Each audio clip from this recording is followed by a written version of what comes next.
I find it fascinating that the film is kind of equally touching younger and older audiences. So I think they all find something for themselves in the film.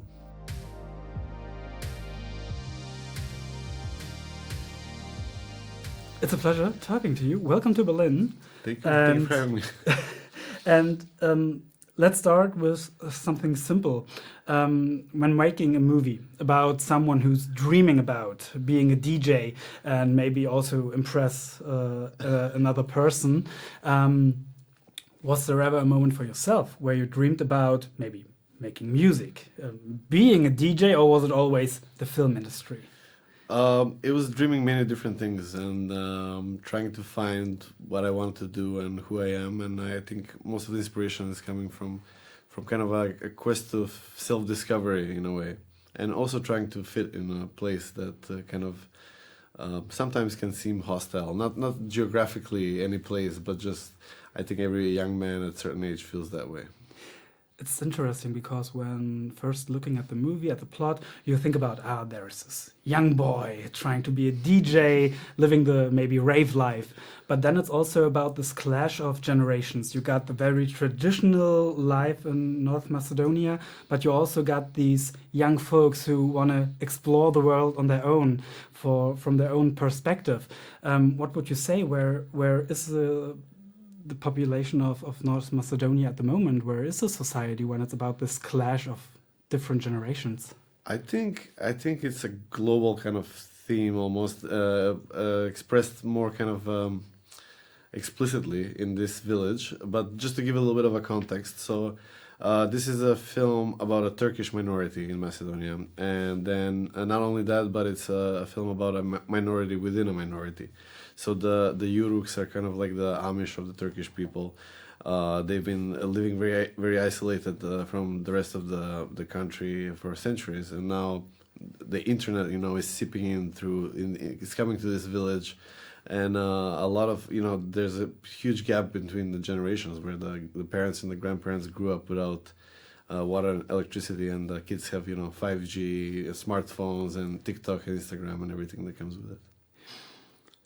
And how was it for yourself when looking at your time being young, growing up? You just said it's about a minority in this society of North Macedonia. How is it for you? On which points maybe you can say you can relate to Ahmet, or on which would you say I'm totally different when I grew up? Well, I mean, we are the generation that grew up with dial-up internet, and at some point when we were like 10 or 12 years old, we knew about computers more than our parents did. Even today, it's still, we still get a call from our parents about, the printer is not working, or please print this document for me. And I mean, it's kind of a generalization, but, I think we all had that transition at some point in our lives. Here in this village, it's much more expressed, because it's much more drastic, the change that this technology is causing. But that definitely is one of the driving forces of what made me want to do this film, this gap in generations. And when it's about music, would you say the techno, the beats, is it part of your identity too, or is it more like... Absolutely, yeah. No, it's definitely. I mean, I'm obsessed with music. I listen to a lot of music, and I think music has the power to kind of make you feel like you have a friend or somebody that understands you, even when seemingly nobody does, which could be an illusion at a young age. But yeah, I mean, I've had a friend in music for a very long time, and I felt like. This is something like that, like the key to how Ahmet is dealing with trauma or in love and mourning and everything combined. It's a very special moment when we see Ahmet step into the woods and find this hidden rave, this totally other world he has never entered before. Can you remember the first time you maybe entered such a magical rave land? Oh, absolutely. I think it's one of those things that you don't really forget, because, and even I think so many years later, we're all chasing that high of the first time we entered the rave or the disco, or when we saw a place where it's allowed to be, free, and it's allowed to be loud, and it's allowed to be, a little bit weird. So I think, for me, that was kind of that was the first scene I wrote in the film. It was kind of the image that stuck with me for a while, and then I wrote backwards and forwards from that point. But yeah, I definitely remember it. And when speaking about raves, about techno, about this whole culture, now you're in Berlin. Yes. And obviously, we have to talk about it. How experienced are you with the Berlin club and techno culture? I've been to a number of Berlin clubs, and I mean it really was as close as I could get to going to the club or the rave for the first time.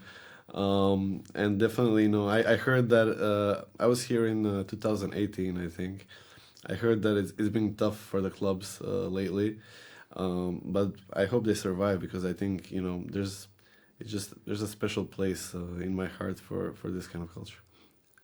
On which level would you say the club or rave culture in Berlin could be compared to the one in North Macedonia? It can't be compared, because we don't have any, unfortunately. And in the 90s, Skopje was very much alive with rave culture, and there was the golden age of techno and rave. And unfortunately, it's almost completely gone now.